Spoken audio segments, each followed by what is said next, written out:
Doctor Harshinder Kaur ਦੀ ਪੁਸਤਕ ਮਾਂ ਬੋਲੀ ਇੱਕ ਡਾਕਟਰੀ ਦ੍ਰਿਸ਼ਟੀਕੋਣ ਦਾ ਅਗਲਾ ਲੇਖ ਹੈ। ਨੀ ਜ਼ਬਾਨ ਪੰਜਾਬੀਏ, ਤੇਰੇ ਪੁੱਤਾਂ ਤੇਰੀ ਕਬਰ ਵਿਛਾਈ ਵੇ।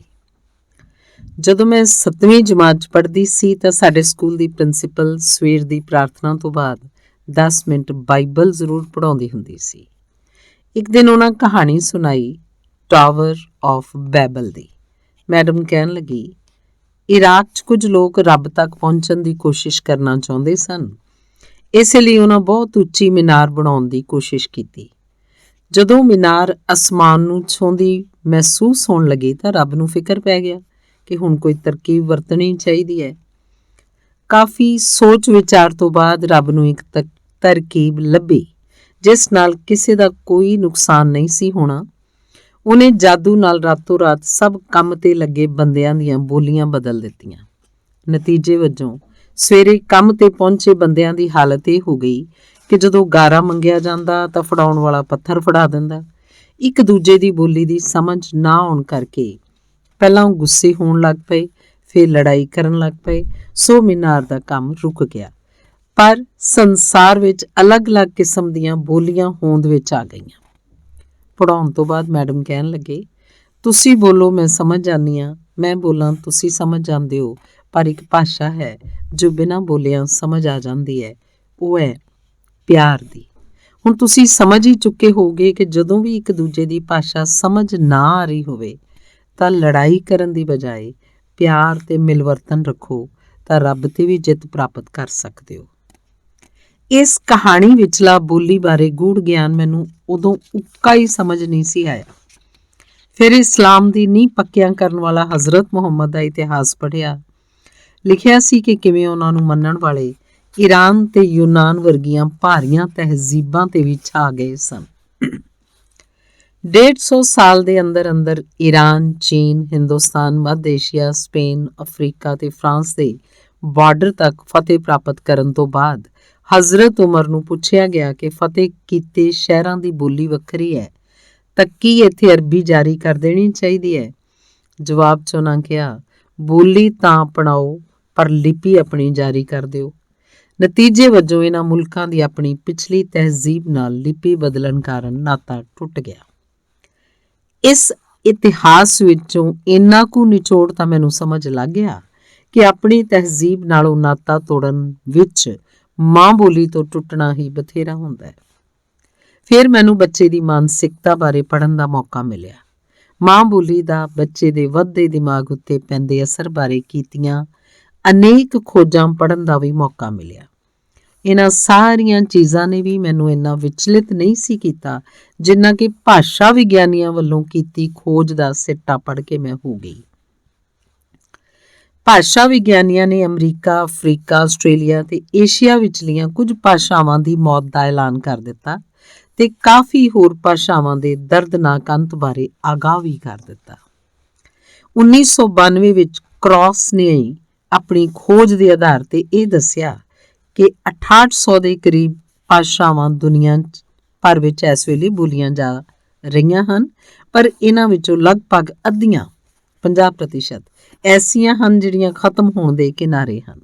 ਉਸ ਖੋਜੀ ਨੇ ਵੀ ਦੱਸਿਆ ਕਿ ਇਹ ਖਾਤਮਾ ਇੰਨੀ ਤੇਜ਼ੀ ਨਾਲ ਹੋ ਰਿਹਾ ਹੈ ਕਿ ਅੰਦਾਜ਼ਨ ਹਰ 15 ਦਿਨੀ ਇੱਕ ਬੋਲੀ ਖਤਮ ਹੋਈ ਜਾ ਰਹੀ ਹੈ। ਇਸ ਖੋਜ ਦਾ ਜਿਹੜਾ ਸਭ ਤੋਂ ਖਤਰਨਾਕ ਹਿੱਸਾ ਸੀ ਉਹ ਸੀ ਕ੍ਰਾਸ ਦਾ ਇਹ ਕਹਿਣਾ ਕਿ 40% ਹੋਰ ਬੋਲੀਆਂ ਅਗਲੇ 50 ਸਾਲਾਂ 'ਚ ਖਤਮ ਹੋ ਜਾਣਗੀਆਂ। ਇਹਦਾ ਮਤਲਬ ਇਹ ਨਿਕਲਦਾ ਹੈ ਕਿ ਸੰਸਾਰ 'ਚ ਬੋਲੀਆਂ ਜਾ ਰਹੀਆਂ 50-40 ਯਾਨੀ 90% ਬੋਲੀਆਂ ਖਤਮ ਹੋਣ ਦੇ ਕਿਨਾਰੇ ਹਨ। ਇਹ ਤਾਂ ਸਪਸ਼ਟ ਹੋ ਹੀ ਗਿਆ ਕਿ ਅਸੀਂ ਸਿਰਫ 600 ਬੋਲੀਆਂ ਯਾਨੀ 10% ਦੇ ਸਹਾਰੇ ਇੱਕ ਦੂਜੇ ਨਾਲ ਵਾਬਸਤਾ ਰੱਖ ਸਕਾਂਗੇ। ਇਸ ਖੋਜ ਦੇ ਨਤੀਜੇ ਤੋਂ ਦੁਨੀਆ ਭਰ 'ਚ ਹਲਚਲ ਮਚ ਗਈ ਤੇ ਹੋਰ ਵੀ ਭਾਸ਼ਾ ਵਿਗਿਆਨੀ ਇਸੇ ਖੋਜ 'ਚ ਰੁੱਝ ਗਏ। ਇਹੀ ਸਿੱਟਾ ਹੁਣ ਸਭ ਦੇ ਸਾਹਮਣੇ ਸੀ।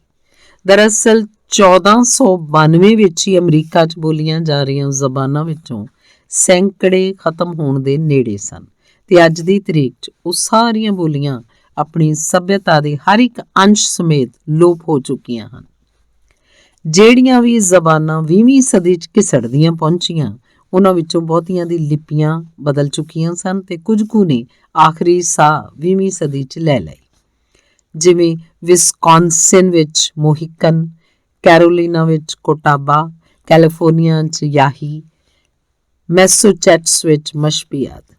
1995 ਵਿੱਚ ਕ੍ਰਾਸ ਨੇ ਅਮਰੀਕਾ 'ਚ ਅੰਗਰੇਜ਼ੀ ਤੋਂ ਸਿਵਾ ਬੋਲੀਆਂ ਜਾ ਰਹੀਆਂ ਅਲੱਗ-ਅਲੱਗ ਭਾਸ਼ਾਵਾਂ ਉੱਤੇ ਖੋਜ ਕੀਤੀ। ਖੋਜ ਦਾ ਸਿੱਟਾ ਫਿਰ ਸਾਰੀ ਦੁਨੀਆ ਸਾਹਮਣੇ ਰੱਖ ਦਿੱਤਾ। ਉਸ ਵੇਲੇ ਦੀਆਂ 175 ਜ਼ਬਾਨਾਂ 'ਚੋਂ 155 ਬੋਲੀਆਂ ਖਾਤਮੇ ਵੱਲ ਤੁਰ ਪਈਆਂ ਸਨ, ਯਾਨੀ 99% ਜ਼ਬਾਨਾਂ ਦਾ ਖਾਤਮਾ ਤੇ ਇੰਨੀਆਂ ਹੀ ਸੱਭਿਅਤਾਵਾਂ ਦਾ ਅੰਤ। ਓਕਲਾਹੋਮਾ ਵਿਚਲੀਆਂ ਬੋਲੀਆਂ ਜਾ ਰਹੀਆਂ ਜ਼ਬਾਨਾਂ ਵਿੱਚੋਂ ਸਿਰਫ 2 ਜ਼ਬਾਨਾਂ ਹੀ ਬਚ ਸਕੀਆਂ ਹਨ ਜਿਹੜੀਆਂ ਬੱਚੇ ਬੋਲ ਰਹੇ ਹਨ, ਜਦਕਿ ਕੈਲੀਫੋਰਨੀਆ ਵਿਚਲੀਆਂ 50 ਅਲੱਗ-ਅਲੱਗ ਜ਼ਬਾਨਾਂ ਦੀ ਕਬਰ ਖੁਦ ਚੁੱਕੀ ਹੈ। ਵਾਸ਼ਿੰਗਟਨ ਵਿਚਲੇ ਅਲੱਗ-ਅਲੱਗ ਮੁਲਕਾਂ ਤੋਂ ਆ ਕੇ ਵਸੇ ਲੋਕਾਂ ਵਿਚਲੀਆਂ 16 ਹਿੰਦੁਸਤਾਨੀ ਭਾਸ਼ਾਵਾਂ ਵੀ ਮੁਕੰਮਲ ਤੌਰ ਤੇ ਨਸ਼ਟ ਹੋਣ ਲੱਗੀਆਂ ਹਨ। ਅਲਾਸਕਾ ਵਿਚਲੀਆਂ 20 ਜ਼ਬਾਨਾਂ ਵਿੱਚੋਂ ਵੀ ਅਗਲੀ ਪੁਸ਼ਤ ਤੱਕ ਪਹੁੰਚਣ ਵਾਲੀ ਜ਼ੁਬਾਨ ਸਿਰਫ ਅੰਗਰੇਜ਼ੀ ਹੀ ਬਚੀ ਹੈ। 1995 ਵਿੱਚ ਹੀ ਕ੍ਰਾਸ ਨੇ ਹੋਰ ਭਾਸ਼ਾ ਵਿਗਿਆਨੀਆਂ ਨਾਲ ਰਲ ਕੇ ਬਚੀਆਂ ਜ਼ਬਾਨਾਂ ਬਾਰੇ ਵੀ ਆਪਣਾ ਅੰਤਿਮ ਸਿੱਟਾ ਦੁਨੀਆ ਦੇ ਸਾਹਮਣੇ ਰੱਖ ਦਿੱਤਾ ਕਿ ਅਮਰੀਕਾ ਵਿਚਲੀਆਂ ਚਾਲੂ ਜ਼ਬਾਨਾਂ ਵਿੱਚੋਂ 45 ਤਾਂ ਸੰਨ 2000 'ਚ ਖਤਮ ਹੋ ਜਾਣਗੀਆਂ, 125 ਜ਼ਬਾਨਾਂ ਸੰਨ 2025 ਵਿੱਚ ਤੇ 155 ਜ਼ਬਾਨਾਂ 2050 ਸੰਨ ਵਿੱਚ ਖਤਮ ਹੋ ਜਾਣਗੀਆਂ। ਜਿਹੜੀਆਂ 20 ਜ਼ਬਾਨਾਂ ਬਚਣਗੀਆਂ ਉਹ ਅਗਲੇ 10 ਕੁ ਸਾਲਾਂ 'ਚ ਦਫਨ ਹੋ ਜਾਣਗੀਆਂ। ਇਸ ਸਿੱਟੇ ਦੇ ਨਾਲ-ਨਾਲ ਸਾਰੇ ਭਾਸ਼ਾ ਵਿਗਿਆਨੀਆਂ ਨੇ ਕਿਸੇ ਵੀ ਜ਼ਬਾਨ ਤੇ ਉਸ ਨਾਲ ਜੁੜੇ ਸੱਭਿਆਚਾਰ ਦੇ ਖਾਤਮੇ ਦੇ ਕਾਰਨ ਵੀ ਸਪਸ਼ਟ ਕਰ ਦਿੱਤੇ। ਸਭ ਤੋਂ ਵੱਡਾ ਕਾਰਨ ਸੀ ਬੱਚਿਆਂ ਤੱਕ ਉਸ ਜ਼ਬਾਨ ਦਾ ਨਾ ਪਹੁੰਚਣਾ। ਜਦੋਂ ਵੀ ਮਾਪੇ ਕਿਸੇ ਦੂਸਰੀ ਜ਼ਬਾਨ ਨੂੰ ਅਪਣਾ ਲੈਂਦੇ ਹਨ ਤੇ ਆਪਣੇ ਬੱਚਿਆਂ ਨੂੰ ਵੀ ਮਾਂ ਬੋਲੀ ਛੱਡ ਕੇ ਦੂਸਰੀ ਜ਼ਬਾਨ ਸਿੱਖਣ ਨੂੰ ਤਰਜੀਹ ਦਿੰਦੇ ਹਨ, ਤਾਂ ਹੌਲੀ-ਹੌਲੀ ਬੋਲੀ ਦੀ ਲਿਪੀ ਬਦਲਣ ਦੇ ਨਾਲ-ਨਾਲ ਬੋਲੀ ਦੀ ਜੜ, ਉਹਦੀ ਸੱਭਿਅਤਾ ਸਮੇਤ ਖਤਮ ਹੋਣ ਦੇ ਆਸਾਰ ਸ਼ੁਰੂ ਹੋ ਜਾਂਦੇ ਹਨ ਤੇ ਅਗਲੇ ਲਗਭਗ 50 ਕੁ ਸਾਲਾਂ 'ਚ ਬੋਲੀ ਖਤਮ ਹੋ ਜਾਂਦੀ ਹੈ। 1993 ਵਿੱਚ ਅਮਰੀਕਾ ਦੇ ਸੈਂਸਸ ਬਿਊਰੋ ਨੇ ਜਾਰੀ ਕੀਤੀ ਰਿਪੋਰਟ ਵਿੱਚ ਵੀ ਸਪਸ਼ਟ ਕੀਤਾ ਕਿ ਅਮਰੀਕਾ ਵਿਚਲੇ ਹਿੰਦੁਸਤਾਨੀ, ਖਾਸ ਕਰ ਪੰਜਾਬੀਆਂ ਵਿੱਚੋਂ ਸਿਰਫ 100 ਕੁ ਘਰ ਤਾਂ ਅਜਿਹੇ ਹਨ ਜਿਨ੍ਹਾਂ ਦੇ ਘਰ 'ਚ ਮਾਂ ਬੋਲੀ ਦੀ ਵਰਤੋਂ ਜਾਰੀ ਸੀ। ਬਾਕੀ ਸਭ ਘਰਾਂ 'ਚ ਬੱਚਿਆਂ ਨਾਲ ਬੋਲਣ ਵੇਲੇ ਸਿਰਫ ਅੰਗਰੇਜ਼ੀ ਦੀ ਵਰਤੋਂ ਕੀਤੀ ਜਾਂਦੀ ਸੀ। ਯਾਨੀ ਅਮਰੀਕਾ ਵਿੱਚ ਬਾਹਰੋਂ ਆਏ ਭਾਰਤੀ ਆਪਣੀ ਬੋਲੀ ਪੂਰੀ ਤਰ੍ਹਾਂ ਤਿਆਗ ਕੇ ਅੰਗਰੇਜ਼ੀ ਜ਼ਬਾਨ ਨੂੰ ਅਪਣਾ ਰਹੇ ਸਨ। ਸਿੱਟੇ ਵਜੋਂ ਭਾਰਤੀ ਮੂਲ ਦੇ ਅਮਰੀਕਾ ਵਿੱਚ ਵਸੇ ਬੱਚੇ ਜਿਹੜੇ ਆਪਣੀ ਬੋਲੀ ਪੂਰੀ ਤਰ੍ਹਾਂ ਤਿਆਗ ਰਹੇ ਸਨ ਵਿੱਚ 7.2% ਤੋਂ ਵਾਧਾ ਹੋ ਕੇ 10 ਸਾਲਾਂ 'ਚ 1990 ਸੰਨ ਤੱਕ 28.4% ਤੱਕ ਪਹੁੰਚ ਗਿਆ ਸੀ ਤੇ ਹੁਣ ਲਗਭਗ 100% ਪਹੁੰਚਣ ਦੇ ਨੇੜੇ ਹੈ। ਵਿਲਸਨ ਨੇ 1992 ਵਿੱਚ ਕੀਤੀ ਖੋਜ ਵਿੱਚ ਇਹ ਸਾਬਤ ਕੀਤਾ ਕਿ ਧਰਤੀ ਉੱਪਰਲੀ ਵਨਸਪਤੀ ਤੇ ਜਾਨਵਰਾਂ ਦੀਆਂ ਅੰਦਾਜ਼ਨ 10 ਲੱਖ ਕਿਸਮਾਂ ਵਿੱਚੋਂ ਹਰ ਸਾਲ ਇੱਕ ਕਿਸਮ ਖਤਮ ਹੋ ਰਹੀ ਹੈ, ਕਿਉਂਕਿ ਉਹਨਾਂ ਦਾ ਆਲਾ ਦੁਆਲਾ ਬਦਲ ਰਿਹਾ ਹੈ ਤੇ ਹਵਾ ਵਿਚਲਾ ਪ੍ਰਦੂਸ਼ਣ ਇਹਦਾ ਇੱਕ ਕਾਰਨ ਹੋ ਸਕਦਾ ਹੈ। ਕੁਛ ਇਸੇ ਤਰ੍ਹਾਂ ਦਾ ਹੀ ਅਸਰ ਜ਼ਬਾਨ ਦੇ ਖਾਤਮੇ ਵੇਲੇ ਉਸ ਨਾਲ ਜੁੜੀ ਸੱਭਿਅਤਾ ਤੇ ਵੀ ਪੈਂਦਾ ਹੈ। ਜਿਵੇਂ ਹੀ ਥਾਂ ਤੇ ਮਾਹੌਲ ਬਦਲਿਆ, ਪਹਿਰਾਵਾ ਤੇ ਰਿਵਾਜ ਵੀ ਬਦਲੇ। ਆਪਣੇ ਕੰਮਕਾਰ ਨੂੰ ਚਲਾਉਣ, ਕਾਨੂੰਨ ਨੂੰ ਅਪਣਾਉਣ ਤੇ ਸਮਝਣ ਲਈ ਬੋਲੀ ਦਾ ਬਦਲਣਾ ਵੀ ਲਾਜ਼ਮੀ ਹੋ ਜਾਂਦਾ ਹੈ। ਇਸ ਤਰ੍ਹਾਂ ਦੇ ਜ਼ਬਾਨ ਦੇ ਬਦਲਾਵ ਨੂੰ ਲੈਂਗੁਏਜ ਸ਼ਿਫਟ ਕਿਹਾ ਜਾਂਦਾ ਹੈ। ਜੇ ਛੋਟੇ ਪੱਧਰ ਤੇ ਹੋਵੇ ਤਾਂ ਬਹੁਤਾ ਨੁਕਸਾਨ ਨਹੀਂ ਹੁੰਦਾ, ਪਰ ਜੇ ਵੱਡੀ ਪੱਧਰ ਤੇ ਹੋ ਜਾਏ ਤਾਂ ਜ਼ਬਾਨ ਦੀ ਮੌਤ ਦਾ ਐਲਾਨ ਹੁੰਦਾ ਹੈ ਤੇ ਨਾਲ ਹੀ ਉਸ ਨਾਲ ਜੁੜੀ ਸੱਭਿਅਤਾ ਦਾ। ਭਾਸ਼ਾ ਵਿਗਿਆਨੀਆਂ ਦੀ ਚਿੰਤਾ ਇਹ ਹੈ ਕਿ ਇੰਨੀ ਵੱਡੀ ਪੱਧਰ ਤੇ ਜੇ ਇੱਕੋ ਵੇਲੇ ਅਲੱਗ-ਅਲੱਗ ਸੱਭਿਅਤਾਵਾਂ ਦਾ ਅੰਤ ਹੋ ਜਾਏ ਤਾਂ ਸਭ ਇੱਕੋ ਸੱਭਿਅਤਾ ਵਾਲੇ ਲੋਕ ਇੱਕੋ ਜਿਹੀ ਕੰਮਾਂ ਵਿੱਚ ਰਚੇ ਤੇ ਇੱਕੋ ਤਰ੍ਹਾਂ ਦਾ ਖਾਣਾ ਪੀਣਾ ਰਹਿਣਾ ਤੇ ਇੱਕੋ ਹੀ ਚੋਟੀ ਤੇ ਅਰਬਾਂ ਖਰਬਾਂ ਵੱਲੋਂ ਪਹੁੰਚਣਾ ਮਾਰੋ ਮਾਰ ਕਰ ਦੇਗਾ। ਗੱਲ ਤਾਂ ਸਹੀ ਹੈ। ਜੇ ਸੌਖੇ ਅਰਥਾਂ 'ਚ ਸਮਝੀਏ ਤਾਂ ਅਗਲੇ 100 ਸਾਲ ਬਾਅਦ ਹਿੰਦੁਸਤਾਨ ਵਿਚਲੇ ਅੰਗਰੇਜ਼, ਪੰਜਾਬੀ ਤਾਂ ਭਾਸ਼ਾ ਵਿਗਿਆਨੀਆਂ ਅਨੁਸਾਰ ਰਹਿਣੀ ਨਹੀਂ, ਜਾਂ ਅਫਰੀਕਾ ਵਿਚਲੇ ਅੰਗਰੇਜ਼ ਅਮਰੀਕਾ 'ਚ ਰਹਿਣ ਨੂੰ ਹੀ ਪਹਿਲ ਦੇਣਗੇ। ਇੰਨੀ ਭਾਰੀ ਪੱਧਰ ਤੇ ਹਿਲਜੁਲ ਠੀਕ ਨਹੀਂ ਰਹਿੰਦੀ ਤੇ ਲੜਾਈ ਨੂੰ ਜਨਮ ਦਿੰਦੀ ਹੈ। ਕਿਸੇ ਵੀ ਭਾਸ਼ਾ ਤੇ ਆਤਮਘਾਤੀ ਹਮਲਾ ਉਦੋਂ ਹੁੰਦਾ ਹੈ ਜਦੋਂ ਮਾਪੇ ਆਪਣੀ ਭਾਸ਼ਾ ਨੂੰ ਨੀਵਾਂ ਸਮਝਣ ਲੱਗ ਪੈਣ ਤੇ ਆਪਣੇ ਬੱਚਿਆਂ ਨਾਲ ਉਹਨੂੰ ਬੋਲਣਾ ਨਾ ਚਾਹਣ। ਜਦੋਂ ਬੱਚੇ ਮਾਂ ਬੋਲੀ 'ਚ ਬੋਲਣਾ ਹੀਣ ਸਮਝਣ ਤੇ ਦੋਸਤਾਂ ਨਾਲ ਹੋਰ ਭਾਸ਼ਾ ਬੋਲਣ ਜਾਂ ਜ਼ਿੰਦਗੀ 'ਚ ਅਗਾਂਹ ਵਧਣ ਲਈ ਦੂਜੀ ਭਾਸ਼ਾ ਅਪਣਾਉਣ ਤੇ ਦੂਜੀ ਭਾਸ਼ਾ ਵਿੱਚ ਹੀ ਨੌਕਰੀ ਨੂੰ ਤਰਜੀਹ ਦੇਣ ਤਾਂ ਉਸ ਭਾਸ਼ਾ ਦੀ ਉਮਰ ਥੋੜ੍ਹੀ ਰਹਿ ਜਾਂਦੀ ਹੈ। ਤੀਜੀ ਪੁਸ਼ਤ ਤੱਕ ਪਹੁੰਚਦੇ ਪਹੁੰਚਦੇ ਭਾਸ਼ਾ ਤੇ ਉਸ ਨਾਲ ਜੁੜੀ ਸੱਭਿਅਤਾ ਦਾ ਵੀ ਕਤਲ ਹੋ ਜਾਂਦਾ ਹੈ। ਇਸ ਨੂੰ ਲੈਂਗੁਏਜ ਮਰਡਰ ਕਿਹਾ ਜਾਂਦਾ ਹੈ। ਇਸ ਨਾਲ ਇੱਕ ਜਿਨਸ ਦਾ ਖਾਤਮਾ, ਉਸ ਨਾਲ ਜੁੜੇ ਲਾਇਕ ਦਿਮਾਗ, ਉਹਨਾਂ ਰਾਹੀਂ ਰਚਿਤ ਸਾਹਿਤ, ਉਸ ਨਾਲ ਜੁੜੀ ਸੱਭਿਅਤਾ ਦੇ ਚੰਗੇ ਅੰਸ਼ ਤੇ ਉਸ ਸੱਭਿਅਤਾ ਵਿਚਲੇ ਤਿਉਹਾਰ ਤੇ ਉਹਨਾਂ ਦਾ ਪਿਛੋਕੜ ਸਭ ਦਾ ਕਤਲ ਹੋ ਜਾਂਦਾ ਹੈ। ਸਭ ਤੋਂ ਜ਼ਰੂਰੀ ਗੱਲ ਇਹ ਹੈ ਕਿ ਸਿਰਫ ਉਸ ਭਾਸ਼ਾ ਦਾ ਕਤਲ ਹੁੰਦਾ ਹੈ ਜਿਹੜੇ ਦੂਜੀ ਭਾਸ਼ਾ ਵਾਲਿਆਂ ਤੋਂ ਆਪਣੇ ਆਪ ਨੂੰ ਨੀਵਾਂ ਸਮਝਦੇ ਹੋਣ, ਕਿਉਂਕਿ ਦੂਜੀ ਭਾਸ਼ਾ ਵਾਲੇ ਕਦੇ ਵੀ ਅਜਿਹੇ ਲੋਕਾਂ ਨੂੰ ਆਪਣੇ ਵਿੱਚ ਰਲਣ ਨਹੀਂ ਦਿੰਦੇ। ਇਸ ਤਰ੍ਹਾਂ ਦੇ ਲੋਕਾਂ ਨੂੰ ਦੂਜੀ ਭਾਸ਼ਾ ਵਾਲੇ ਨੀਵਾਂ ਸਮਝਦੇ ਹੋਏ ਕਾਨੂੰਨ ਦੇ ਦਾਇਰੇ 'ਚ ਰੋਲ ਕੇ ਜਾਂ ਦਬਾ ਕੇ ਹੌਲੀ-ਹੌਲੀ ਖਤਮ ਕਰ ਦਿੰਦੇ ਹਨ ਤਾਂ ਜੋ ਉਹਨਾਂ ਦੇ ਕੰਮਕਾਰ ਤੇ ਹਮਲਾ ਨਾ ਹੋ ਜਾਏ। ਜਿਹੜੇ ਆਪਣੀ ਭਾਸ਼ਾ ਤੇ ਸੱਭਿਆਚਾਰ ਤੋਂ ਟੁੱਟ ਚੁੱਕੇ ਹੋਣ, ਉਹਨਾਂ ਦਾ ਪਿਛੋਕੜ ਉਹਨਾਂ ਦੀ ਸਹਾਇਤਾ ਲਈ ਕਿਤੇ ਪਹੁੰਚ ਹੀ ਨਹੀਂ ਸਕਦਾ ਤੇ ਉਹ ਸੌਖੇ ਹੀ ਦੂਜੀ ਭਾਸ਼ਾ ਵਾਲਿਆਂ ਥੱਲੇ ਦਬ ਜਾਂਦੇ ਹਨ। ਇਸ ਦੇ ਉਲਟ ਜੇ ਕੋਈ ਇਨਸਾਨ ਆਪਣੀ ਭਾਸ਼ਾ ਦਾ ਮਾਹਿਰ ਬਣ ਕੇ ਦੂਜੀ ਭਾਸ਼ਾ ਵਾਲੇ ਦੇਸ਼ 'ਚ ਪਹੁੰਚਦਾ ਹੈ ਤਾਂ ਲੋਕ ਉਸ ਨੂੰ ਜ਼ਹੀਨ ਮੰਨ ਕੇ ਉਸ ਅੱਗੇ ਸਿਰ ਝੁਕਾਉਂਦੇ ਹਨ ਤੇ ਮਾਣ ਨਾਲ ਆਪਣੇ ਦੇਸ਼ ਵਿੱਚ ਸੱਦਾ ਦਿੰਦੇ ਹਨ। ਕ੍ਰੌਡਫੋਰਡ ਨੇ 1995 'ਚ ਬੜੇ ਸਾਫ਼ ਸ਼ਬਦਾਂ 'ਚ ਹਿੰਦੁਸਤਾਨੀਆਂ ਦੇ ਮੂੰਹ ਤੇ ਚਪੇੜ ਮਾਰੀ ਕਿ ਸਿਰਫ ਅੰਗਰੇਜ਼ੀ ਪਾਲਿਸੀ ਨਾਲ ਹਿੰਦੁਸਤਾਨੀ ਹੁਕਮਰਾਨ ਤੇ ਹਿੰਦੁਸਤਾਨੀ ਮਾਪੇ ਫਖਰ ਮਹਿਸੂਸ ਕਰਨ ਲੱਗ ਪਏ ਹਨ, ਜਿਸ ਨਾਲ ਉਹਨਾਂ ਦੀ ਸੱਭਿਅਤਾ ਦੇ ਕਾਫੀ ਅੰਸ਼ ਮੁੱਕ ਚੁੱਕੇ ਹਨ ਜਿਹੜੇ ਉਹਨਾਂ ਦੇ ਤਿਉਹਾਰਾਂ 'ਚ ਆਉਂਦੇ ਬਦਲਾਵ ਦੱਸ ਰਹੇ ਹਨ। ਇਸ ਲਈ ਉਹਨਾਂ ਨੂੰ ਉੱਕਾ ਹੀ ਕੋਈ ਫਾਇਦਾ ਨਹੀਂ ਹੋਣ ਲੱਗਾ। ਹਿੰਦੁਸਤਾਨੀਆਂ ਦੇ ਮਨਾਂ ਦੀ ਡੂੰਘਾਈ ਵਿੱਚ ਤਾਂ ਇਹ ਫਸਿਆ ਪਿਆ ਹੈ ਕਿ ਉਹ ਨੀਵੇਂ ਹਨ ਕਿਉਂਕਿ ਉਹਨਾਂ ਦੀ ਮਾਂ ਬੋਲੀ ਨੀਵੀਂ ਹੈ। ਇਸ ਨੀਤੀ ਨੂੰ ਅਪਣਾਉਣ ਵਿੱਚ ਪੰਜਾਬੀ ਸਭ ਤੋਂ ਅੱਗੇ ਹਨ, ਜੋ ਅੰਗਰੇਜ਼ੀ ਬੋਲੀ ਸਿੱਖ ਕੇ ਗੋਰਿਆਂ ਦੇ ਘਰਾਂ 'ਚ ਝਾੜੂ ਪੋਚੇ ਲਾਉਣ ਲਈ ਵੀ ਤਿਆਰ ਹਨ, ਪਰ ਆਪਣੀ ਬੋਲੀ ਤੇ ਆਪਣੀ ਸੱਭਿਅਤਾ ਉੱਤੇ ਫਖਰ ਕਰਨ ਨੂੰ ਤਿਆਰ ਨਹੀਂ। ਪੰਜਾਬੀ ਹੁਕਮਰਾਨ ਅੰਗਰੇਜ਼ਾਂ ਵਿੱਚ ਰਲ ਕੇ ਉੱਥੋਂ ਦੇ ਆਮ ਆਦਮੀ ਤੋਂ ਵੀ ਬਦਤਰ ਰਹਿ ਜਾਂਦੇ ਹਨ ਤੇ ਇੱਥੇ ਪੂਰਾ ਰਾਜ ਕਰਨ ਨੂੰ ਤਿਆਰ ਹਨ, ਪਰ ਪੰਜਾਬੀ ਜ਼ਬਾਨ ਨੂੰ ਕੋਨੇ ਵਿੱਚ ਧੱਕ ਕੇ। ਬੋਲੀ ਦਾ ਨਾਸ ਮਾਰਨ ਵਿੱਚ ਸਭ ਤੋਂ ਵੱਡਾ ਹੱਥ ਹੁੰਦਾ ਹੈ ਸਕੂਲਾਂ ਦਾ।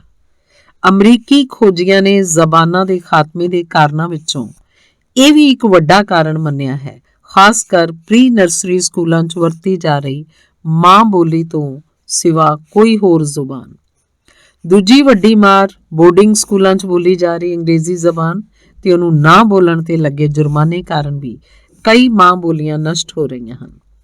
ਇਹ ਤਾਂ ਹੁੰਦੀ ਹੈ ਛੋਟੇ ਬੱਚਿਆਂ ਦੇ ਦਿਲਾਂ ਉੱਤੇ ਛਾਪ ਕਿ ਉਹਨਾਂ ਦੀ ਮਾਂ ਬੋਲੀ ਹੀਣ ਹੈ ਤੇ ਦੂਜੀ ਬੋਲੀ ਦੇ ਠੋਸਣ ਕਾਰਨ ਉਸ ਵਿੱਚ ਖੁਬੇ ਤੁਰੀ ਜਾਂਦੇ ਹਨ। ਜੇ ਇਸ ਦੌਰਾਨ ਬੱਚੇ ਨਾਲ ਘਰ 'ਚ ਮਾਂ ਬੋਲੀ ਤੇ ਜ਼ੋਰ ਜਾਰੀ ਰਹੇ ਤਾਂ ਬੱਚੇ ਦਾ ਕੁਝ ਕੁ ਵਾਸਤਾ ਮਾਂ ਬੋਲੀ ਨਾਲ ਬਣਿਆ ਰਹਿੰਦਾ ਹੈ, ਪਰ ਜੇ ਘਰ ਵੀ ਉਪਰੀ ਬੋਲੀ ਵਰਤੀ ਜਾਏ ਤਾਂ ਬੱਚਾ ਆਪਣੀ ਸੱਭਿਅਤਾ ਤੋਂ ਪੂਰੀ ਤਰ੍ਹਾਂ ਟੁੱਟ ਜਾਂਦਾ ਹੈ। ਦੂਜੀ ਚੀਜ਼ ਜਿਹੜੀ ਜ਼ਬਾਨ ਦੇ ਖਾਤਮੇ ਦਾ ਐਲਾਨ ਕਰਦੀ ਹੈ ਜਾਂ ਲੈਂਗੁਏਜ ਸ਼ਿਫਟ ਤੇ ਮਜਬੂਰ ਕਰਦੀ ਹੈ, ਉਹ ਹੈ ਬੱਚੇ ਦਾ ਅਗਾਂਹ ਵਧੂ ਭਵਿੱਖ। ਮਾਪੇ ਜਿਹੜੀ ਜ਼ਬਾਨ 'ਚ ਬੱਚੇ ਦਾ ਵਧੀਆ ਰੁਜ਼ਗਾਰ ਜਾਂ ਕਿੱਤਾ ਵੇਖਦੇ ਹਨ ਜਾਂ ਜ਼ਬਾਨ ਦੀ ਨਵੇਂ ਜ਼ਮਾਨੇ 'ਚ ਉਚਾਈ ਤੱਕ ਪਹੁੰਚ ਵੇਖਦੇ ਹਨ ਤਾਂ ਉਹ ਆਪਣੇ ਆਪ ਹੀ ਇਸ ਵੱਲ ਖਿੱਚੇ ਜਾਂਦੇ ਹਨ ਤੇ ਆਪਣੇ ਬੱਚੇ ਦੇ ਭਵਿੱਖ ਬਾਰੇ ਸੋਚਦੇ ਹੋਏ ਉਸ ਨੂੰ ਮਾਂ ਬੋਲੀ ਤੋਂ ਪਰਾਂ ਧੱਕ ਦਿੰਦੇ ਹਨ।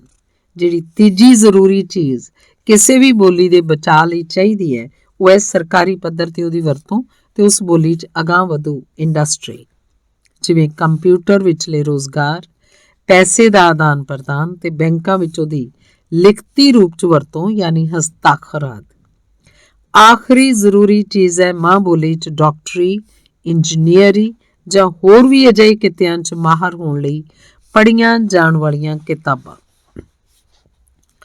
ਪੂਰੀ ਦੁਨੀਆ ਨਾਲ ਸੰਪਰਕ ਰੱਖਣ ਲਈ ਤੇ ਆਪਣੀ ਨਵੀਂ ਖੋਜ ਨੂੰ ਦੁਨੀਆ ਭਰ 'ਚ ਪਹੁੰਚਾਉਣ ਲਈ ਅੰਗਰੇਜ਼ੀ ਜਾਂ ਕੋਈ ਵੀ ਹੋਰ ਜ਼ੁਬਾਨ ਸਿੱਖਣੀ ਕੋਈ ਮਾੜੀ ਗੱਲ ਨਹੀਂ, ਬਸ਼ਰਤੇ ਕਿ ਮਾਂ ਬੋਲੀ ਨੂੰ ਮਿੱਝ ਕੇ ਅਜਿਹਾ ਨਾ ਕੀਤਾ ਜਾਏ। ਦੂਸਰੀ ਜ਼ਬਾਨ ਸਿੱਖਣ ਦਾ ਕੋਈ ਮਤਲਬ ਨਹੀਂ ਹੁੰਦਾ ਕਿ ਆਪਣੀ ਸੱਭਿਅਤਾ ਦਾ ਖਾਤਮਾ ਕਰਨਾ ਜ਼ਰੂਰੀ ਹੈ, ਬਲਕਿ ਦੂਸਰੀ ਜ਼ਬਾਨ ਵਾਲਿਆਂ ਵਿੱਚ ਅਲੱਗ ਪਹਿਚਾਨ ਰੱਖਣ ਵਾਸਤੇ ਆਪਣੀ ਸੱਭਿਅਤਾ ਨਾਲ ਜੁੜੇ ਰਹਿਣਾ ਜ਼ਰੂਰੀ ਹੈ ਤੇ ਆਪਣੇ ਆਪ ਨੂੰ ਭੀੜ ਵਿੱਚ ਗੁੰਮ ਜਾਣ ਤੋਂ ਬਚਾਉਣ ਲਈ ਮਾਂ ਬੋਲੀ ਦੀ ਪਕੜ ਜ਼ਰੂਰੀ ਹੈ। ਟੀਵੀ ਤੇ ਵੀਡੀਓ ਦਾ ਮਾਧਿਅਮ ਆਮ ਲੋਕਾਂ ਨੂੰ ਬੋਲੀ ਨਾਲ ਜੋੜਨ ਜਾਂ ਦੂਰ ਕਰਨ ਦਾ ਸਾਧਨ ਵੀ ਬਣ ਸਕਦਾ ਹੈ। ਜੇ ਬਜ਼ੁਰਗ ਲੋਕ ਰੇਡੀਓ ਜਾਂ ਟੀਵੀ ਤੇ ਕਿਸੇ ਹੋਰ ਜ਼ਬਾਨ ਵੱਲ ਵੱਧਦਾ ਝੁਕਾਓ ਵੇਖਣ ਤਾਂ ਆਪਣੇ ਬੱਚਿਆਂ ਉੱਤੇ ਤੱਕੋ ਜ਼ੋਰੀ ਮਾਂ ਬੋਲੀ ਥੋਪਦੇ ਨਹੀਂ ਤੇ ਦੂਜੀ ਬੋਲੀ ਨੂੰ ਆਪਣੇ ਬੱਚਿਆਂ ਨੂੰ ਅਪਣਾਉਣ ਲਈ ਰੋਕਦੇ ਵੀ ਨਹੀਂ। ਇਹਦੇ ਉਲਟ ਆਪਣੀ ਹਾਲਤ ਵੇਖਦੇ ਹੋਏ ਕਈ ਵਾਰ ਤਾਂ ਦੂਜੀ ਜ਼ਬਾਨ ਨੂੰ ਅਪਣਾਉਣ ਲਈ ਹੱਲਾਸ਼ੇਰੀ ਵੀ ਦੇ ਦਿੰਦੇ ਹਨ ਤਾਂ ਜੋ ਉਹਨਾਂ ਦੀ ਮਾਲੀ ਹਾਲਤ ਚੰਗੀ ਹੋ ਸਕੇ। ਇਹ ਕਿਸੇ ਵੀ ਜ਼ਬਾਨ ਲਈ ਸਭ ਤੋਂ ਵੱਡੀ ਮਾਰ ਹੁੰਦੀ ਹੈ ਜਦੋਂ ਕੋਈ ਮਾਂ ਬੋਲੀ ਇੱਕ ਸੀਮਤ ਘੇਰੇ 'ਚ ਸੁੰਗੜ ਕੇ ਰਹਿ ਜਾਏ। ਇਹ ਸੀਮਤ ਘੇਰਾ ਹੁੰਦਾ ਹੈ ਬਜ਼ੁਰਗਾਂ ਵਿਚਲੀ ਆਪਸੀ ਗੱਲਬਾਤ ਤੱਕ, ਸਿਰਫ ਧਾਰਮਿਕ ਸਮਾਗਮਾਂ ਵਿੱਚ ਵਰਤਿਆ ਜਾਣਾ ਜਾਂ ਸਿਰਫ ਕਿਸੇ ਰੀਤ ਰਿਵਾਜ ਕਰਨ ਸਮੇਂ ਉਹਦੀ ਵਰਤੋਂ। ਅਮਰੀਕਾ ਵਿੱਚ ਭਾਸ਼ਾ ਵਿਗਿਆਨੀਆਂ ਵੱਲੋਂ 1995 ਵਿੱਚ ਕੀਤੀ ਭਵਿੱਖਬਾਣੀ ਸਹੀ ਸਾਬਤ ਹੋ ਚੁੱਕੀ ਹੈ ਤੇ ਸੰਨ 2000 ਤੱਕ 45 ਭਾਸ਼ਾਵਾਂ ਖਤਮ ਹੋ ਚੁੱਕੀਆਂ ਹਨ। ਸੰਨ 2025 ਵਿੱਚ ਬਾਕੀ 125 ਜ਼ਬਾਨਾਂ ਦੇ ਖਾਤਮੇ ਦਾ ਐਲਾਨ ਵੀ ਹੋ ਚੁੱਕਿਆ ਹੈ, ਜਿਨ੍ਹਾਂ ਵਿੱਚੋਂ 75 ਦੇ ਕਰੀਬ ਅੱਜ ਦੇ ਦਿਨ ਹੀ ਖਤਮ ਹੋ ਚੁੱਕੀਆਂ ਹਨ। ਜਿਹੜਾ ਖਤਰਨਾਕ ਐਲਾਨ ਹਿੰਦੁਸਤਾਨੀਆਂ ਵਾਸਤੇ ਹੈ ਉਹ ਹੈ 2050 ਸੰਨ ਤੱਕ ਬਾਕੀ ਦੀਆਂ 155 ਬਚੀਆਂ ਭਾਸ਼ਾਵਾਂ ਦਾ ਅਮਰੀਕਾ ਵਿੱਚ ਅੰਤ, ਜਿਨ੍ਹਾਂ 'ਚ ਪੰਜਾਬੀ ਜ਼ੁਬਾਨ ਸ਼ਾਮਿਲ ਹੈ। ਜੇ ਕੋਈ ਪੰਜਾਬੀ ਇਸ ਤੋਂ ਚਿੰਤਿਤ ਹੈ ਤਾਂ ਉਹ ਇਹ ਬਾਖੂਬੀ ਸਮਝ ਸਕਦਾ ਹੈ ਕਿ ਜੇ 2050 ਤੱਕ ਅਮਰੀਕਾ 'ਚ ਪੰਜਾਬੀ ਜ਼ੁਬਾਨ ਦਾ ਅੰਤ ਨਿਸ਼ਚਿਤ ਹੈ ਤਾਂ ਜਿਹੜੇ ਵੀ ਅੰਸ਼ ਕਿਸੇ ਜ਼ੁਬਾਨ ਦੇ ਅੰਤ ਦਾ ਐਲਾਨ ਕਰਦੇ ਹਨ ਉਹ ਸਾਰੇ ਅੰਸ਼ ਪੰਜਾਬ ਅੰਦਰ ਵੀ ਭਰੇ ਪਏ ਹਨ। ਅਰਥਾਤ ਪ੍ਰੀ ਨਰਸਰੀ 'ਚ ਗਲੀ ਗਲੀ ਖੁੱਲ੍ਹੇ ਅੰਗਰੇਜ਼ੀ ਮਾਧਿਅਮ ਸਕੂਲ, ਹਰ ਰੁਜ਼ਗਾਰ ਤੇ ਵਧੀਆ ਕਿੱਤਾ ਅੰਗਰੇਜ਼ੀ ਵਿੱਚ, ਮੈਡੀਕਲ ਤੇ ਇੰਜੀਨੀਅਰੀ ਪੜ੍ਹਾਈ ਅੰਗਰੇਜ਼ੀ ਵਿੱਚ, ਸਰਕਾਰੀ ਪੱਧਰ ਤੇ ਪੰਜਾਬੀ ਦੀ ਦੁਰਵਰਤੋਂ ਤੇ ਉਹਦਾ ਲਾਗੂ ਨਾ ਹੋਣਾ, ਖਾਸ ਕਰ IAS ਅਧਿਕਾਰੀਆਂ ਵੱਲੋਂ ਪੰਜਾਬੀ ਜ਼ਬਾਨ ਦੀ ਦੱਬ ਕੇ ਨਿਖੇਧੀ ਤੇ ਇਹਨੂੰ ਲਾਗੂ ਕਰਨ 'ਚ ਹਰ ਪੱਧਰ ਤੇ ਅੜਚਨ, ਪੰਜਾਬੀ ਬੋਲਣ ਵਾਲੇ ਨੂੰ ਨੀਵਾਂ ਤੇ ਅਨਪੜ੍ਹ ਸਮਝਣਾ ਤੇ ਯੂਨੀਵਰਸਿਟੀਆਂ ਵਿੱਚ ਮਾਂ ਬੋਲੀ ਨੂੰ ਉਤਸ਼ਾਹਿਤ ਨਾ ਕਰਨਾ। ਅਮਰੀਕੀ ਭਾਸ਼ਾ ਵਿਗਿਆਨੀ ਕਿਉਂਕਿ ਇੰਨੀ ਵੱਡੀ ਪੱਧਰ ਤੇ ਭਾਸ਼ਾਵਾਂ ਦੀ ਮੌਤ ਤੇ ਚਿੰਤਿਤ ਹਨ, ਇਸੇ ਲਈ ਉਹਨਾਂ ਮਰਦੀ ਹੋਈ ਜਾਂ ਮਰ ਚੁੱਕੀ ਜ਼ੁਬਾਨ ਨੂੰ ਜ਼ਿੰਦਾ ਕਰਨ ਦੇ ਹੱਲ ਵੀ ਦੱਸੇ ਹਨ। 2000 ਸਾਲ ਪਹਿਲਾਂ ਮਰ ਚੁੱਕੀ ਜ਼ਬਾਨ ਹਿਬਰੀਓ ਇਬਰਾਨੀ ਨੂੰ ਜ਼ਿੰਦਾ ਕਰ ਲਿਆ ਗਿਆ ਤੇ ਇਜ਼ਰਾਈਲ ਵਿੱਚ ਜਾਂ ਬਾਹਰ ਇਸ ਨੂੰ ਬੋਲਣ ਵਾਲੇ ਇਸ ਵੇਲੇ ਕਰੋੜਾਂ ਬੰਦੇ ਹਨ। ਕਿਸੇ ਵੀ ਜ਼ਬਾਨ ਵਿੱਚ ਨਵੇਂ ਸਿਰਿਓਂ ਜਾਨ ਫੂਕਣ ਲਈ ਉਸ ਜ਼ਬਾਨ ਵਿੱਚ ਪ੍ਰਾਇਮਰੀ ਸਕੂਲਾਂ ਵਿੱਚ ਪੜ੍ਹਾਈ ਜ਼ਰੂਰੀ ਹੈ। ਸਕੂਲ 'ਚ ਪੜ੍ਹਾਉਣ ਵਾਲੇ ਅਧਿਆਪਕਾਂ ਲਈ ਉਸ ਜ਼ਬਾਨ 'ਚ ਮੁਹਾਰਤ ਹੋਣੀ ਜ਼ਰੂਰੀ ਹੈ। ਉੱਚ ਪੱਧਰੀ ਸੰਗੀਤ ਹੋਣਾ ਚਾਹੀਦਾ ਹੈ। ਜ਼ਬਾਨ ਕਿੱਤਾ ਮੁਹੱਈਆ ਕਰਵਾਉਣ ਦੇ ਕਾਬਲ ਹੋਣੀ ਚਾਹੀਦੀ ਹੈ, ਯਾਨੀ ਸਰਕਾਰੀ ਅਮਲਾ ਇਹ ਜ਼ਬਾਨ ਪੂਰੀ ਤਰ੍ਹਾਂ ਲਾਗੂ ਕਰੇ ਤੇ ਅਗਲੇਰੀ ਪੜ੍ਹਾਈ ਲਈ ਇਸ ਜ਼ਬਾਨ 'ਚ ਉਚੇਰਾ ਤੇ ਖੋਜ ਭਰਪੂਰ ਸਾਹਿਤ ਹੋਣਾ ਬਹੁਤ ਜ਼ਰੂਰੀ ਹੈ। ਇਸ ਕੰਮ ਲਈ ਮਾਂ ਬੋਲੀ ਦੀਆਂ ਬਾਰੀਕੀਆਂ ਜਾਣਨ ਵਾਲੇ ਬਜ਼ੁਰਗ ਮਾਹਰਾਂ ਦੀ ਕਮੇਟੀ ਗਠਨ ਕਰਕੇ ਉਹਨਾਂ ਤੋਂ ਰਾਏ ਲੈਣੀ ਬਹੁਤ ਹੀ ਜ਼ਰੂਰੀ ਹੈ। ਇਸ ਲਈ ਸਰਕਾਰ ਵੱਲੋਂ ਖੁੱਲ੍ਹੀ ਗ੍ਰਾਂਟ ਮਿਲਣੀ ਚਾਹੀਦੀ ਹੈ। ਅਲਾਸਕਾ ਦੇ ਭਾਸ਼ਾ ਸੈਂਟਰ ਨੇ ਸਪਸ਼ਟ ਸ਼ਬਦਾਂ 'ਚ ਕਹਿ ਦਿੱਤਾ ਹੈ ਕਿ ਕਿਸੇ ਵੀ ਭਾਸ਼ਾ ਨੂੰ ਬਚਾਉਣ ਵਾਸਤੇ ਕੋਈ ਉਸ ਭਾਸ਼ਾ ਵਿਚਲਾ ਬਜ਼ੁਰਗ ਜਾਂ ਜਵਾਨ ਜਿਹਨੂੰ ਆਪਣੀ ਮਾਂ ਬੋਲੀ ਨਾਲ ਪਿਆਰ ਹੈ ਤੇ ਉਹ ਆਪਣੇ ਲੋਕਾਂ 'ਚ ਪਿਆਰ ਵਾਪਸ ਪੈਦਾ ਕਰਨ ਦੀ ਹਿੰਮਤ ਰੱਖਦਾ ਹੈ ਹੀ ਇਹ ਚਮਤਕਾਰ ਕਰ ਸਕਦਾ ਹੈ। ਕੋਈ ਬਾਹਰਲਾ ਬੰਦਾ ਇਹ ਬਿਲਕੁਲ ਨਹੀਂ ਕਰ ਸਕਦਾ। ਜੇ ਹੁਣ ਵੀ ਇਸ ਪੰਜਾਬ ਦੀ ਧਰਤੀ ਤੇ ਕੋਈ ਪੰਜਾਬ ਦਾ ਪੁੱਤਰ ਆਪਣੀ ਮਾਂ ਬੋਲੀ ਦੀ ਵਿਛੜੀ ਕਬਰ ਤੇ ਚਿੰਤਾਗ੍ਰਸਤ ਨਹੀਂ ਹੋਇਆ ਤਾਂ ਮੈਂ ਐਲਾਨ ਕਰਦੀ ਹਾਂ ਕਿ ਕੋਈ ਰਾਣੀ ਦੀ ਝਾਂਸੀ ਬਣ ਕੇ ਪੰਜਾਬੀ ਬੋਲੀ ਨੂੰ ਆਪਣੀ ਛਾਤੀ ਨਾਲ ਲਾ ਕੇ ਪੰਜਾਬ ਦੀ ਧੀ ਜ਼ਰੂਰ ਨਿਤਰੇਗੀ। ਮੈਦਾਨੇ ਜੰਗ ਵਿੱਚ ਫਰੰਗੀਆਂ ਦੇ ਵਿਛਾਏ ਅੰਗਰੇਜ਼ੀ ਦੇ ਜਾਲ ਵਿੱਚੋਂ ਆਪਣੀ ਮਾਂ ਬੋਲੀ ਪੰਜਾਬੀ ਨੂੰ ਸਫਲਤਾ ਨਾਲ ਕੱਢ ਕੇ ਲਿਜਾਣ ਦੀ। ਅਗਲਾ ਲੇਖ ਹੈ ਵਤਨੋਂ ਪਾਰ ਵਸਦੇ ਪੰਜਾਬੀਆਂ ਦੀ ਮਾਂ ਬੋਲੀ ਨਾਲ ਸਾਂਝ। ਹਾਲਾਂਕਿ ਪਾਕਿਸਤਾਨ ਤੋਂ ਇਲਾਵਾ ਮੈਨੂੰ ਕਿਤੇ ਹੋਰ ਵਤਨੋਂ ਪਾਰ ਜਾਣ ਦਾ ਮੌਕਾ ਨਹੀਂ ਮਿਲਿਆ, ਪਰ ਬਹੁਤ ਸਾਰੇ NRI ਵੀਰਾਂ ਤੇ ਭੈਣਾਂ ਦੀਆਂ ਚਿੱਠੀਆਂ ਤੇ ਫੋਨ ਮੈਨੂੰ ਪੰਜਾਬੀ ਜ਼ੁਬਾਨ ਦੇ ਸੀਮਤ ਹੁੰਦੇ ਘੇਰੇ ਬਾਰੇ ਪਹੁੰਚੇ ਹਨ। ਇੱਕ ਵੀਰ ਨੇ ਤਾਂ ਨਿਊਜ਼ੀਲੈਂਡ ਤੋਂ ਪੰਜਾਬੀ ਜ਼ਬਾਨ ਦਾ ਦੂਜੀ ਪੁਸ਼ਤ ਤੱਕ ਉੱਕਾ ਹੀ ਨਾ ਪਹੁੰਚਣ ਕਾਰਨ ਬਹੁਤ ਭਾਵੁਕ ਹੋ ਕੇ ਇਹ ਤੁਕਾਂ ਲਿਖ ਭੇਜੀਆਂ ਹਨ ਕਿ ਵਤਨੋਂ ਪਾਰ ਆਉਣ ਵਾਲੇ ਹਰ ਪੰਜਾਬੀ ਤਾਈਂ ਮੇਰਾ ਇਹ ਸੁਨੇਹਾ ਪਹੁੰਚਾ ਦਿਓ। ਜਿਨ੍ਹਾਂ ਪੁੱਤਾਂ ਨੂੰ ਸੀਨੇ ਲਾ ਕੇ ਹੱਥੀਂ ਦੁੱਧ ਚੁੰਘਾਇਆ ਏ, ਉਹਨਾਂ ਪੁੱਤਾਂ ਨੇ ਹੀ ਗੈਰਾਂ ਦੇ ਹੱਥ ਮਾਂ ਨੂੰ ਗਿਰਵੀ ਪਾਇਆ ਏ। ਮਾਂ ਬੋਲੀ ਪੰਜਾਬੀ ਦਾ ਅੱਜ ਰੋਮ ਰੋਮ ਕੁਰਲਾਇਆ ਏ। ਮੇਰੇ ਆਪਣੇ ਪੁੱਤ ਹੀ ਵੈਰੀ ਬਣ ਗਏ, ਮਾਂ ਨੂੰ ਬਲੀ ਚੜਾਇਆ ਏ। ਰੋਜ਼ੀ ਰੋਟੀ ਖਾਤਰ ਜਿਹੜੇ ਤੁਰ ਗਏ ਵਿੱਚ ਵਿਦੇਸ਼ਾਂ ਦੇ, ਸਹਿਕ ਰਹੀ ਨੂੰ ਛੱਡ ਕੇ ਤੁਰ ਗਏ, ਆਪ ਫਸ ਗਏ ਵਿੱਚ ਐਸ਼ਾਂ ਦੇ। ਵਸਦੇ ਰਹੋ ਤੁਸੀਂ ਜਾਣ ਵਾਲਿਓ, ਮਾਂ ਨੂੰ ਰਾਹ ਕਬਰਾਂ ਦੇ ਪਾਇਆ ਏ। ਮਾਂ ਬੋਲੀ ਪਹਿਚਾਨ ਹੈ ਸਾਡੀ, ਉਸੇ ਨੂੰ ਨਜ਼ਰਾਂ ਚੋਂ ਗਿਰਾਇਆ ਏ। ਸੋਹਣੇ ਪੁੱਤਰੋ, ਪਛਤਾਓਗੇ ਜਦੋਂ ਵੇਲਾ ਹੱਥ ਨਾ ਆਉਣਾ ਏ। ਨਾ ਘਰ ਦੇ ਨਾ ਘਾਟ ਦੇ ਰਹਿਣਾ, ਗੈਰਾਂ ਨੇ ਮੂੰਹ ਭਵਾਉਣਾ ਏ। ਮਾਂ ਬੋਲੀ ਨੂੰ ਜੋ ਭੁੱਲ ਜਾਂਦੇ, ਉਹਨਾਂ ਆਪਣਾ ਆਪ ਗਵਾਇਆ ਏ। ਮਾਂ ਬੋਲੀ ਪੰਜਾਬੀ ਦਾ ਅੱਜ ਰੋਮ ਰੋਮ ਕੁਰਲਾਇਆ ਏ। ਅਮਰੀਕਾ ਵਿੱਚੋਂ ਵੀ ਇੱਕ NRI ਵੀਰ ਦਾ ਫੋਨ ਪਹੁੰਚਿਆ ਕਿ ਇੱਥੇ ਦਾ ਪੰਜਾਬੀ ਕਾਇਦਾ ਵੇਖਣਾ ਬਿਲਕੁਲ ਇੰਜ ਜਾਪਦਾ ਹੈ ਜਿਵੇਂ ਡੂੰਘੇ ਸਮੁੰਦਰ ਹੇਠੋਂ ਸੀਪ ਵਿਚਲਾ ਮੋਤੀ ਕੱਢਣਾ ਹੋਵੇ। ਕਹਿ ਦਿਓ ਪੰਜਾਬੀ ਵੀਰਾਂ ਨੂੰ ਝੋਲੇ 'ਚ ਪੰਜਾਬੀ ਦਾ ਕਾਇਦਾ ਲੈ ਕੇ ਇੱਥੇ ਆਉਣ, ਕਿਉਂਕਿ ਇੱਥੇ ਵਸਦੇ ਉਹਨਾਂ ਲੋਕਾਂ ਲਈ ਇਹ ਬੇਸ਼ਕੀਮਤੀ ਸੌਗਾਤ ਹੋਏਗੀ ਜਿਹੜੇ ਆਪਣੇ ਬੱਚਿਆਂ ਦੀ, ਆਪਣੇ ਪਿਛੋਕੜ ਤੇ ਆਪਣੀ ਬੋਲੀ ਨਾਲ ਸਾਂਝ ਬਣਾਈ ਰੱਖਣ ਦੀ ਕੋਸ਼ਿਸ਼ ਕਰ ਰਹੇ ਹਨ। ਇੱਕ ਹੋਰ NRI ਵੀਰ ਨੇ ਦੁਹਾਈ ਪਾਈ ਕਿ ਮਾਂ ਬੋਲੀ ਨੂੰ ਭੁਲਾ ਕੇ ਅਸੀਂ ਆਪਣਾ ਆਪ ਗਵਾ ਰਹੇ ਹਾਂ ਤੇ ਇਸ ਪਛਾਣ ਦੇ ਗੁੰਮ ਜਾਣ ਕਾਰਨ ਸਾਡੇ ਬੱਚੇ ਸਾਡੀ ਸੱਭਿਅਤਾ ਤੋਂ ਬਿਲਕੁਲ ਹੀ ਕੋਰੇ ਹੋ ਗਏ ਹਨ। ਇੱਕ ਗੱਲ ਤਾਂ ਸਾਫ਼ ਹੋ ਹੀ ਗਈ ਹੈ ਕਿ ਗੁਲਾਬ ਦੀ ਖੁਸ਼ਬੂ ਵਰਗੀ, ਤਰੇਲ ਦੇ ਮੋਤੀਆਂ ਵਰਗੀ, ਮਿੱਟੀ ਦੀ ਮਹਿਕ ਵਰਗੀ, ਪੋਹ ਦੀ ਧੁੱਪ ਵਰਗੀ ਤੇ ਅੰਮ੍ਰਿਤ ਵੇਲੇ ਦੀ ਚੁੱਪ ਵਰਗੀ ਇਹ ਪੰਜਾਬੀ ਬੋਲੀ ਕਿਤੇ ਨਾ ਕਿਤੇ ਹਰ ਪੰਜਾਬੀ ਅੰਦਰ ਇੱਕ ਸਾਂਝ ਪੈਦਾ ਕਰਨ ਦੀ ਅਜੇ ਵੀ ਸੰਭਾਵਨਾ ਰੱਖਦੀ ਹੈ। ਗੋਰਿਆਂ ਨੂੰ ਇਸ ਬੋਲੀ ਨਾਲ ਪੰਜਾਬੀਆਂ ਦੇ ਲਗਾਓ ਬਾਰੇ ਭਿਣਕ ਲੱਗ ਚੁੱਕੀ ਹੈ, ਇਸੇ ਲਈ ਉਹਨਾਂ ਨੇ ਪੰਜਾਬੀਆਂ ਦੇ ਦਿਲਾਂ ਦੇ ਤਾਰ ਨੂੰ ਛੇੜ ਦਿੱਤਾ ਹੈ। ਉਹਨਾਂ ਨੇ ਈਸਾਈ ਇਲਮ ਦਾ ਹਿੰਦੀ ਤੇ ਪੰਜਾਬੀ 'ਚ ਤਰਜਮਾ ਕਰਕੇ ਹਰ NRI ਪੰਜਾਬੀ ਦੇ ਘਰ ਮੁਫਤ ਵੰਡਣਾ ਸ਼ੁਰੂ ਕਰ ਦਿੱਤਾ ਹੈ। ਨਤੀਜੇ ਵਜੋਂ ਅਗਲੀ ਪੌਦ ਬੋਲੀ ਤੋਂ ਤਾਂ ਮਜਬੂਰੀ ਤਹਿਤ ਪਰਾਂ ਹੋ ਹੀ ਰਹੀ ਹੈ, ਪਰ ਪੰਜਾਬੀ ਸੱਭਿਆਚਾਰ ਤੇ ਆਪਣੇ ਧਰਮ ਤੋਂ ਵੀ ਕੋਹਾਂ ਦੂਰ ਹੋ ਰਹੀ ਹੈ, ਕਿਉਂਕਿ ਪੰਜਾਬੀ ਬੱਚਿਆਂ ਨੂੰ ਅੰਗਰੇਜ਼ੀ 'ਚ ਤਰਜਮਾ ਕੀਤਾ ਹੋਇਆ ਆਪਣਾ ਇਤਿਹਾਸ ਤੇ ਪਿਛੋਕੜ ਜਾਣਨ ਦਾ ਮੌਕਾ ਹੀ ਨਹੀਂ ਮਿਲ ਰਿਹਾ।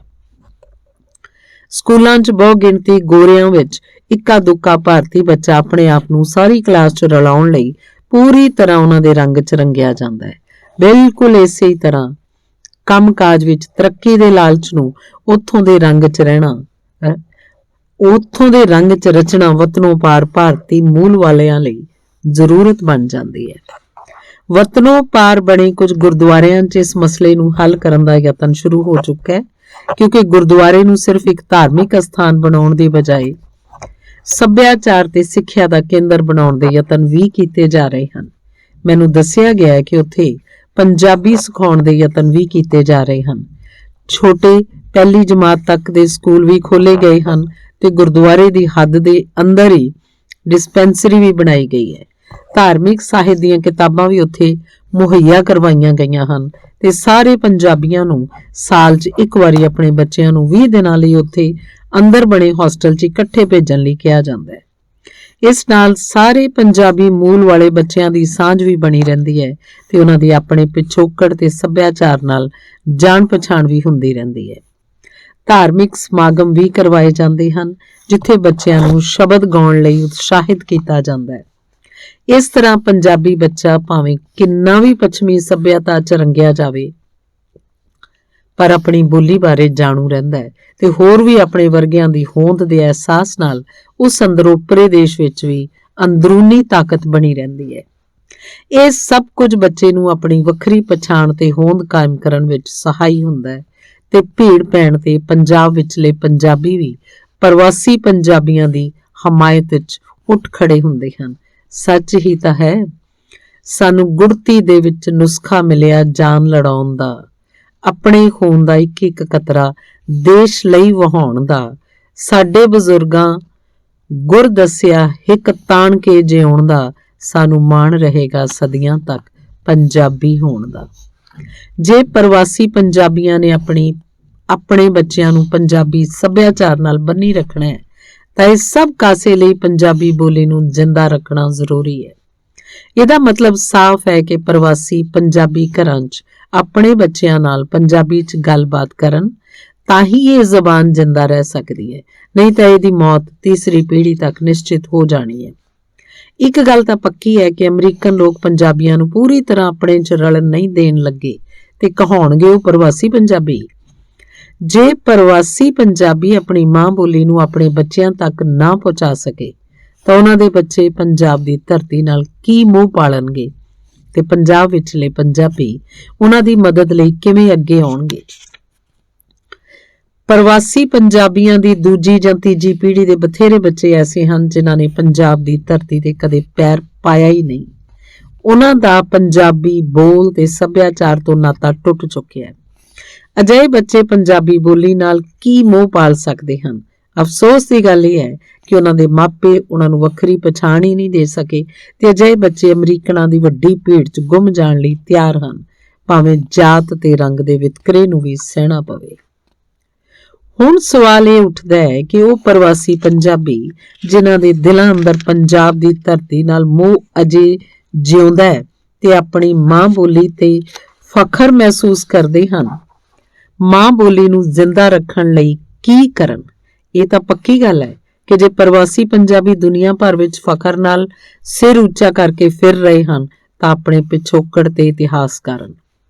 ਮਿਹਨਤੀ ਪੰਜਾਬੀ ਕਿਤੇ ਵੀ ਜਾ ਕੇ ਸਿਖਰਾਂ ਤੇ ਪਹੁੰਚਣ ਦੀ ਹਿੰਮਤ ਰੱਖਦੇ ਹਨ। ਆਪਣੇ ਦੇਸ਼ ਪਿਆਰ, ਖਾਸ ਕਰ ਪੰਜਾਬ ਦੀ ਧਰਤੀ ਨਾਲ ਖਿੱਚ ਬਹੁਤ ਸਾਰੇ ਪ੍ਰਵਾਸੀਆਂ ਨੂੰ ਪੰਜਾਬ ਦੀ ਤਰੱਕੀ ਵਾਸਤੇ ਪੈਸਾ ਖਰਚਣ ਤੇ ਮਜਬੂਰ ਕਰ ਦਿੰਦੀ ਹੈ। ਅਮਰੀਕਨ ਭਾਸ਼ਾ ਵਿਗਿਆਨੀਆਂ ਅਨੁਸਾਰ ਪੰਜਾਬੀ ਬੋਲੀ ਦਾ ਪ੍ਰਵਾਸੀ ਪੰਜਾਬੀਆਂ 'ਚ ਅਗਲੇ 50 ਸਾਲਾਂ 'ਚ ਭੋਗ ਪੈ ਜਾਏਗਾ, ਪਰ ਮੈਨੂੰ ਡਰ ਹੈ ਕਿ ਜੋ ਹਾਲਾਤ ਪੰਜਾਬੀ ਬੋਲੀ ਦੇ ਪੰਜਾਬ 'ਚ ਹਨ, ਕਿਤੇ ਪੰਜਾਬ ਵਿੱਚ ਹੀ ਉਹ ਤੋਂ ਪਹਿਲਾਂ ਇਸ ਬੋਲੀ ਦੀ ਕਬਰ ਨਾ ਪੁੱਟੀ ਜਾਏ। ਜੇ ਪ੍ਰਵਾਸੀ ਪੰਜਾਬੀ ਕੁਝ ਹਿੰਮਤ ਕਰ ਸਕਣ ਤਾਂ ਇਸ ਤਰ੍ਹਾਂ ਆਪਣੀ ਮਾਂ ਬੋਲੀ ਨੂੰ ਪ੍ਰਫੁੱਲਤ ਕਰ ਸਕਦੇ ਹਨ। ਪਹਿਲਾ, ਪੰਜਾਬੀ ਫੌਂਟ ਦੇ ਕੰਪਿਊਟਰ ਪੰਜਾਬ ਦੇ ਬੈਂਕਾਂ ਤੇ ਹਰ ਵੱਡੀਆਂ ਕੰਪਨੀਆਂ 'ਚ ਰੱਖਣੇ ਲਾਜ਼ਮੀ ਕਰਵਾ ਦਿੱਤੇ ਜਾਣ, ਜਿਨ੍ਹਾਂ ਨਾਲ ਸਿੱਧੇ ਜਾਂ ਸਿੱਧੇ ਤੌਰ ਤੇ ਉਹਨਾਂ ਦਾ ਵਾਸਤਾ ਹੋਵੇ। ਦੂਸਰਾ, ਮਾਂ ਬੋਲੀ ਪੰਜਾਬੀ ਦੇ ਕਾਇਦੇ ਹਰ ਪ੍ਰਵਾਸੀ ਦੇ ਘਰ ਹੋਣੇ ਲਾਜ਼ਮੀ ਹਨ। ਤੀਸਰਾ, ਬੱਚਿਆਂ ਲਈ ਵਧੀਆ ਸਾਹਿਤ ਘੜਨ ਲਈ ਲੇਖਕਾਂ ਨੂੰ ਉਤਸ਼ਾਹਿਤ ਕਰਨਾ ਜ਼ਰੂਰੀ ਹੈ ਤਾਂ ਜੋ ਬੱਚਾ ਕਿਤਾਬ ਪੜ੍ਹਨ ਲਈ, ਮਾਂ ਬੋਲੀ ਸਿੱਖਣ ਤੇ ਮਜਬੂਰ ਹੋ ਜਾਏ। ਚੌਥਾ, ਪੰਜਾਬੀ ਪੜ੍ਹਾਉਣ ਵਾਲੇ ਉਸਤਾਦ ਆਪਣੀ ਬੋਲੀ 'ਚ ਪੂਰੀ ਮੁਹਾਰਤ ਹਾਸਿਲ ਕਰਨ ਤੇ ਦਿਲ ਲਾ ਕੇ ਪੰਜਾਬੀ ਪੜ੍ਹਾਉਣ।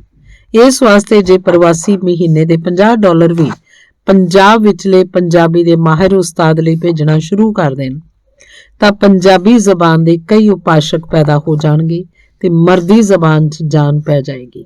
ਇਸ ਲਈ ਸੰਸਥਾ ਵੀ ਤਿਆਰ ਕੀਤੀ ਜਾ ਸਕਦੀ ਹੈ। ਇਸ ਨਾਲ ਗਲੀ ਗਲੀ ਖੁੱਲ੍ਹਦੇ ਅੰਗਰੇਜ਼ੀ ਮਾਧਿਅਮ ਦੇ ਪ੍ਰੀ ਨਰਸਰੀ ਸਕੂਲਾਂ ਵਿੱਚ ਵੀ ਠੱਲ ਪੈ ਜਾਏਗੀ।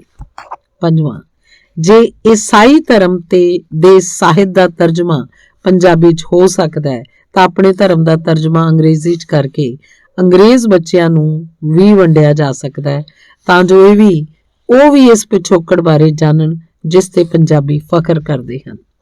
ਛੇਵਾਂ, ਜੇ ਪ੍ਰਵਾਸੀ ਪੰਜਾਬੀ ਪਿੰਡਾਂ ਦੇ ਬਾਹਰ ਵੱਡੇ ਵੱਡੇ ਗੇਟ ਬਣਾਉਣ ਤੇ ਖਰਚਾ ਕਰ ਸਕਦੇ ਹਨ ਤਾਂ ਆਪਣੇ ਪਿੰਡ ਵਿੱਚ ਵਧੀਆ ਸਕੂਲ ਕਿਉਂ ਨਹੀਂ ਖੋਲ੍ਹ ਸਕਦੇ, ਜਿਸ ਵਿੱਚ ਪਹਿਲੇ 4 ਸਾਲ ਤੱਕ ਘੱਟੋ ਘੱਟ ਮਾਂ ਬੋਲੀ ਪੰਜਾਬੀ ਪੜ੍ਹਾਈ ਜਾ ਸਕੇ ਤੇ ਅੱਗੋਂ ਭਾਵੇਂ ਜਿੰਨੀਆਂ ਮਰਜ਼ੀ ਭਾਸ਼ਾਵਾਂ 'ਚ ਬੱਚਾ ਪਰਪੱਕ ਹੋ ਜਾਏ।